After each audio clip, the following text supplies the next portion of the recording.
W Jędrzejowie w województwie kieleckim, niedaleko rynku, stoi niezwykły dom z kopułą astronomiczną.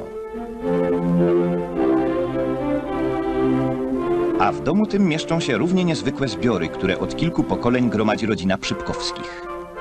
Doktor Tadeusz Przypkowski z pomocą syna pracuje nad katalogiem zbiorów, które zdecydował przekazać społeczeństwu pod opiekę państwa.